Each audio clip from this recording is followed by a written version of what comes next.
Guns, Muscles, and Kung Fu, the 1980s and the birth of the action movie by Daniel Choi. Action has always been an important part of cinema, but the 1980s saw a rise of a particular kind of action movie. Here's a look at the rise of the beefcake.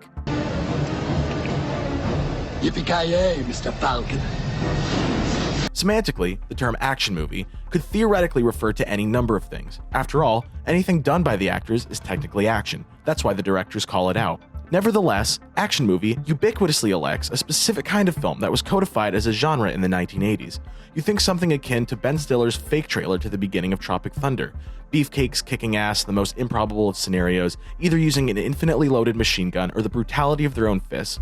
Forget character development, subtextual drama, moral and ethical dilemmas, or philosophical poetics that strive to understand the human condition. The answer to everything is either a punch to the face or a hailstorm of bullets. Of course, that kind of stereotypically mindless action movie has long gone out of style, becoming subject to critical failure and parody from the 1990s onward with films like Last Action Hero and the aforementioned Tropic Thunder. Nevertheless, traces of its DNA can be found in every tentpole blockbuster today. This isn't about the socio-political factors of the 80s, such as Reagan and the aftermath of the Vietnam War, and how those could have contributed to an increased demand for action, because I don't believe those really played a part, at least not to any significant degree. People are simply drawn to exciting, engaging, and innovative entertainment, and technological advancements allowed for stunts and special effects that would prior be both practically and financially improbable. The actionification of franchises. You better back up, pal! Your move, creep. One of the reasons that action has thrived and endured is because it's a narrative structure that embeds itself into any other genre: sci-fi, crime, war, superhero, and so on. What's interesting is that many of the 80s defining action films belong to franchises that more closely adhered to other genres, and the way in which they turned about face to embrace emerging action conventions exemplifies the actionification that occurred in the 80s. The most prominent examples are Aliens, Rambo: First Blood Part 2, and Terminator 2: Judgment Day, all of which feature archetypal paragons of the action hero and require no introduction. Fresh audiences familiar with only these action-packed sequels might be surprised by their prequels, which, while filled with action sequences, are a far cry from the stereotypical representations that we know today. First Blood is probably the closest of these prequels to the action movie, featuring such improbabilities as its protagonist, John Rambo, played by Sylvester Stallone, one of cinema's most iconic and muscle-bound action heroes, jumping off a cliff and suffering inconsequential wounds.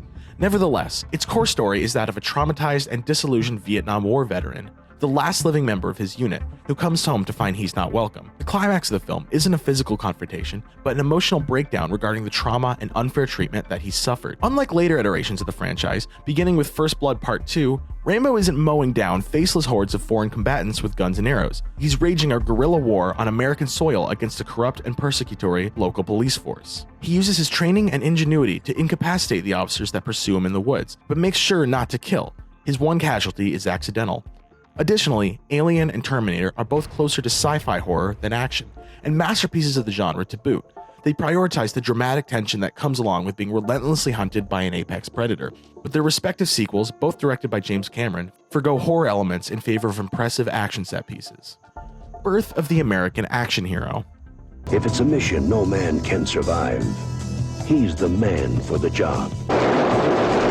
Of course, the action in these films is centered around their protagonists, who have come to be known as action heroes, resourceful, quick-thinking, and often solitary characters who end up saving the day through improbable feats of violence. Stallone and Schwarzenegger stand out as examples of the muscle-bound hero, capable of strength and endurance beyond that of mortal man. They also carry machine guns with one hand and shoot bullets that seem magnetically drawn to their adversaries. There's also Sarah Connor, played by Linda Hamilton, from Terminator 2, Ellen Ripley, played by Sigourney Weaver from Aliens, and John McClane, played by Bruce Willis from Die Hard, the latter of whom exemplifies the reluctant lone wolf.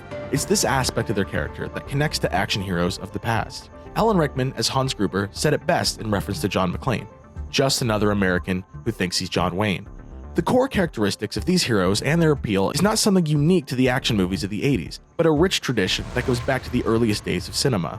It's evident in Humphrey Bogart and the rugged noir detectives who solve the case while playing by their own morally ambiguous rules.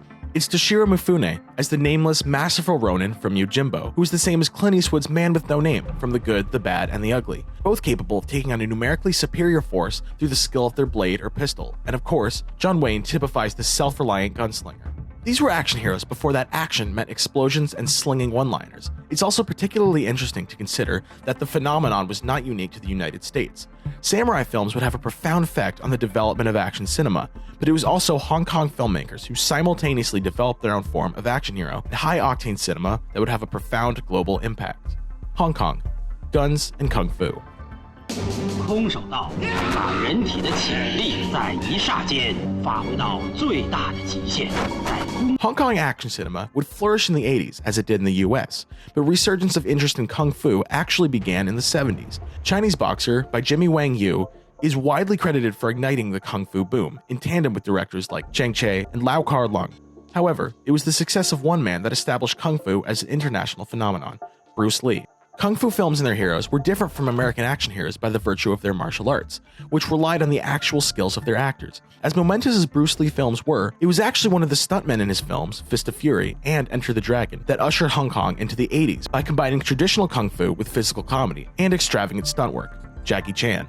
If you've ever seen Police Story, I highly recommend you do so. It's one of the greatest action films of all time. At the same time, director John Woo, who would later direct such films as Face Off and Mission Impossible 2, burst into the Hong Kong scene in 1986 with A Better Tomorrow, a completely unknown movie that ended up breaking Hong Kong box office records. This and his 1989 film The Killer introduced the subgenres now known as heroic bloodshed and gun fu, featuring Chow Yun-fat as the noble Thai-Rad gunman who overcomes insurmountable odds using his dual-wielded pistols. The style, structure, and tropes of Hong Kong cinema were obviously different from that of their American counterparts, but it's interesting that action would boom in sophistication concurrently around the world. It also can't be understated how the films of the Hong Kong action scene would have equally as profound an impact on cinema worldwide. The concepts and tropes that were born in Hong Kong at the time can still be seen to this day, particularly in the films of Quentin Tarantino. However, like Hollywood's own endeavors, inform the latent framework of every action movie produced today. Conclusion and final thoughts. Remember, Sally, when I promised to kill you last? That's what made you did. I lied.